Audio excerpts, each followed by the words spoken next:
Okay,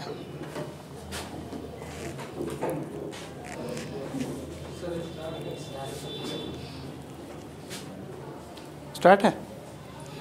चलो,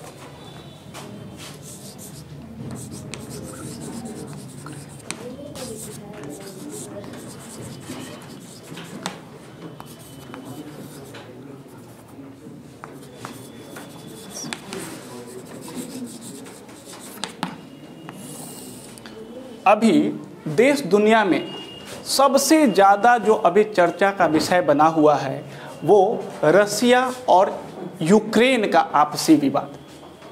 तो भाई ये विवाद हो क्यों रहा और पूरी दुनिया की नज़र उस पर क्यों टिकी हुई?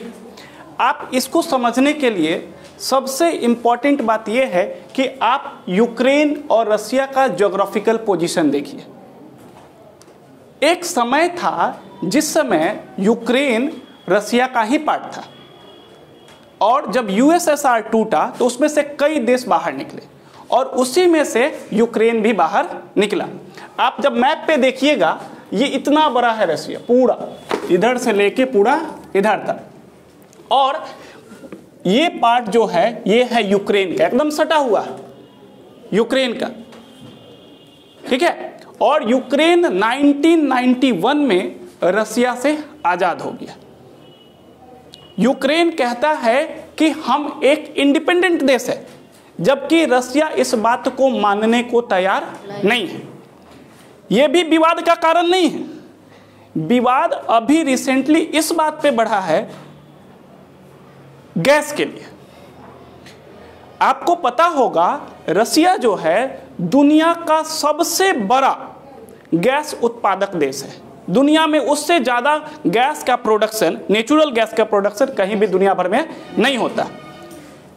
तो दिक्कत कहाँ आ रही है कि यूक्रेन से रसिया का गैस पाइपलाइन यूरोप तक जाता है।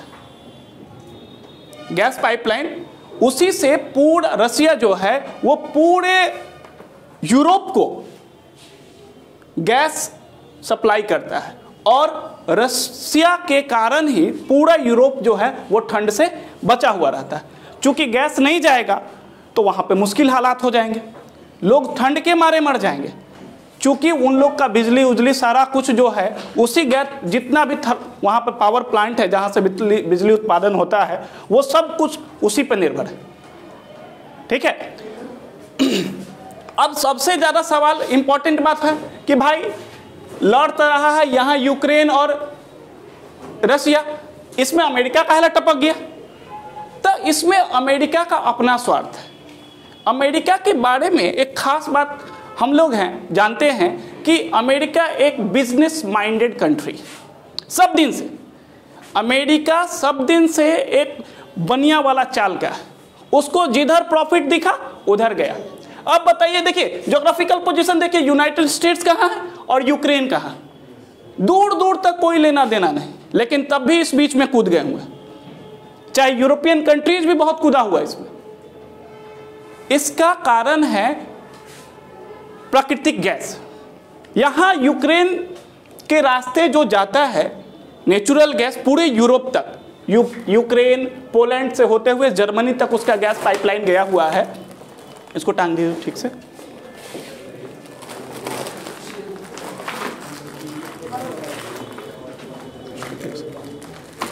ओके, कोई बात नहीं। तो पूरे पोलैंड से होते हुए ये जर्मनी तक आया और जर्मनी के बाद यूरोप के अन्य देशों में इसका सप्लाई होता है। इसके तहत क्या हुआ, यूरोप, ये रशिया और यूक्रेन के बीच में एक समझौता है कि आपको एज ए रेंट, चूंकि गैस पाइपलाइन इस देश से गुजरा है, एज ए रेंट उनको हर साल $4 बिलियन रेंट पेड करना है यूक्रेन को। $4 बिलियन हर साल देना है यूक्रेन को एज ए रेंट, क्योंकि हमारे देश के बीचों बीच आपका गैस पाइपलाइन गया है। भाई आपका किसी का जमीन यूज कीजिएगा तो रेंट देना पड़ेगा, जो कि यूक्रेन के अर्थव्यवस्था में उसके टोटल जीडीपी में $4 बिलियन 4% की हिस्सेदारी रखता है।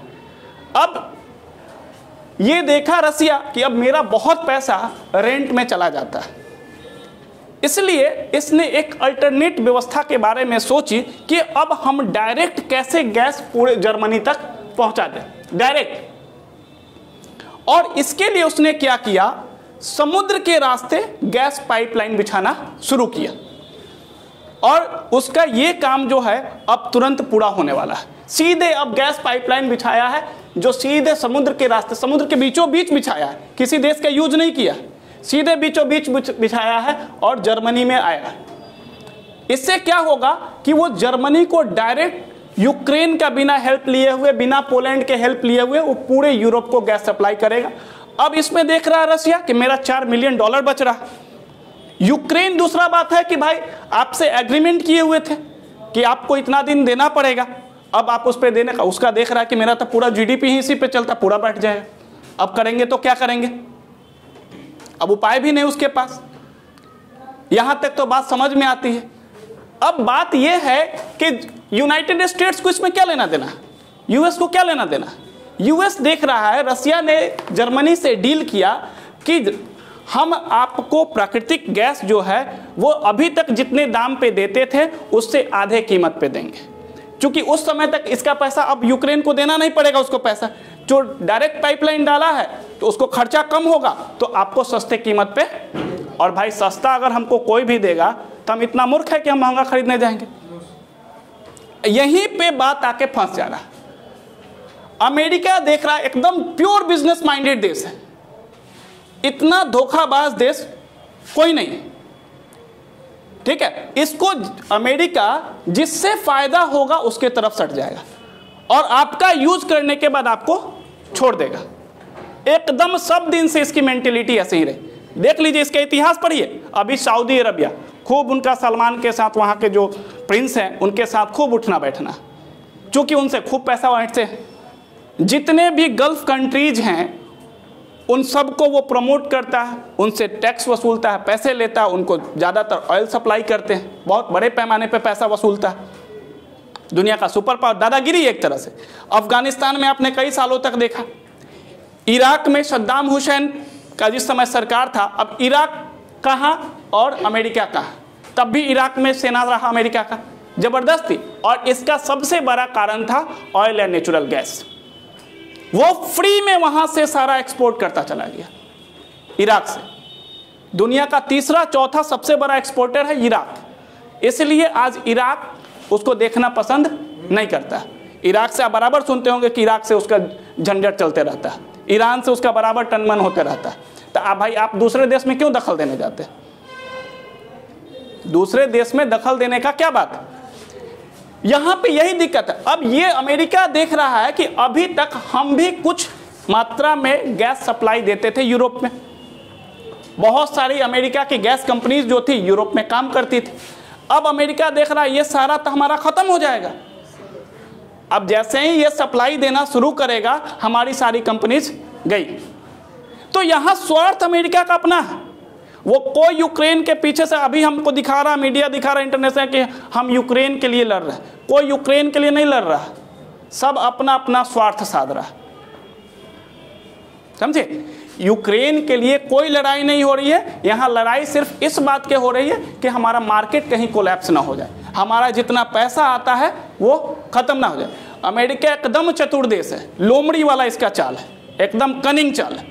आपके भी देश के साथ इसका गद्दारी छिपा है। 99 में जो भारत पाकिस्तान का युद्ध हुआ, F-16 विमान दिया हुआ अमेरिका का पाकिस्तान को। अब हम लोग ये बात कर रहे हैं, इस स्थिति में भारत का क्या स्टैंड है?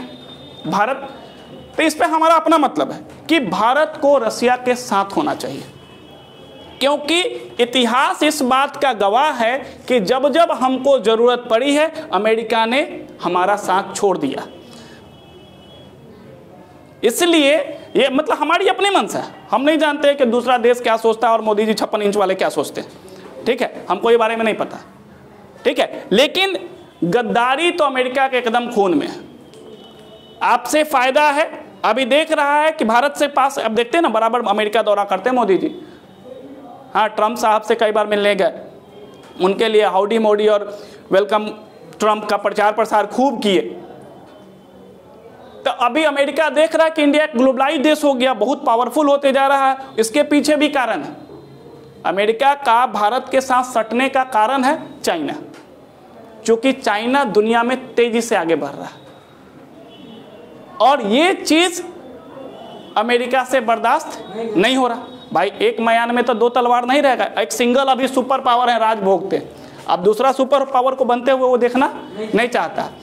चाइना डायरेक्ट अपना लैंड यूज करने उनको देगा नहीं, रसिया से उसका 36 का आंकड़ा सब दिन से एकदम, उससे तो कोई उपाय नहीं। रसिया और चाइना आपस में मिलते जा रहे हैं। अभी भी देखिए चाइना एकदम एक तरफा खड़ा हो गया रसिया के साथ, कहा कि अगर कुछ हो गया तो वर्ल्ड वार छिड़ जाएगा। इसमें जर्मनी एकदम चुपचाप है। अब जर्मनी देख रहा है कि भाई हमको तो सस्ता मिलेगा तो हम काहे नहीं खरीदेंगे, वो कुछ नहीं बोल रहा। अन्य देश जो है यूक्रेन के साथ खड़े हैं, जितने भी नाटो के सदस्य देश हैं, नाटो का नाम सुनते होंगे, NATO, हाँ, इसका फुल फॉर्म क्या होता है? North Atlantic treaty organisation.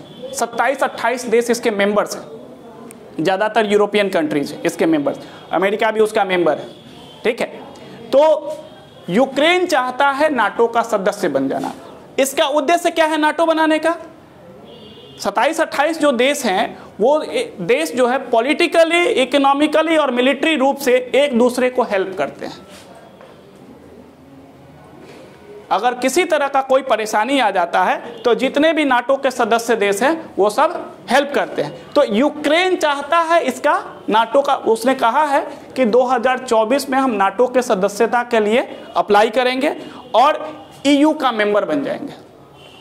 और रसिया इस चीज़ का खिलाफ है। हमेशा नाटो और रसिया में बहुत एकदम 36 का आंकड़ा है, वो कभी भी ये चीज़ बर्दाश्त नहीं कर सकता, इसलिए लेके बॉर्डर पे 1 लाख सैनिक तैनात कर दिया। अब इसको हटा दीजिए, 1 लाख सैनिक अब इस पे यूक्रेन के बॉर्डर पर लाके खड़ा कर दिया। S-400 डिफेंस सिस्टम लागू कर दिया, लगा दिया है कि अगर कोई बात होता है तो हम यूक्रेन को छोड़ेंगे नहीं। अब इसमें रोकने का एक ही उपाय है कि इसमें समझौता हो, कि वर्ल्ड लीडर्स अच्छे से बैठे और इस पे बात हो, ठीक है। और यूक्रेन को भी चाहिए कि इसको शांति से सुलझा लिया जाए, रसिया को भी चाहिए शांति से सुलझा ले। अमेरिका जो है वो अपना ही स्वार्थ साधने में लगा हुआ है। अमेरिका के फेर में रहने का मतलब है कि बस स्थितियां और ख़राब हो जाना। कोई देश किसी का सपोर्ट नहीं करता, सपोर्ट इसलिए कोई हमारा और आपका करता है क्योंकि हमसे कहीं ना कहीं आर्थिक उसको लालच होता है, ठीक है। यूक्रेन के पीछे अमेरिका का अपना मकसद छुपा हुआ है, उसके माध्यम से वो अपना मार्केट बचाने की कोशिश कर रहा है। यूक्रेन के लिए नहीं लड़ाई लड़ रहा है, वो अपना मार्केट बचा रहा है। अगर वो अपना गैस पाइपलाइन से दे रहा है तो इसमें यूक्रेन को क्या जाता है, चाहे अमेरिका को क्या जाता है? हम आज़ाद हैं, स्वतंत्र हैं, लिबरलाइज्ड दुनिया है, ग्लोबलाइज्ड दुनिया, हम कैसे भी अपना व्यापार कर सकते हैं। इसमें अमेरिका चाहे यूक्रेन को उससे क्या लेना देना है? इसलिए ये एकदम रिसेंट टॉपिक है, इस पे सारे दुनिया को सचेत होने की ज़रूरत है। मिलजुल कर इसका निष्कर्ष निकाल ले और शांति से पूरे दुनिया को, नहीं तो ऐसे होगा तो 3rd वर्ल्ड वार छिड़ जाएगा। ओके, बंद करो।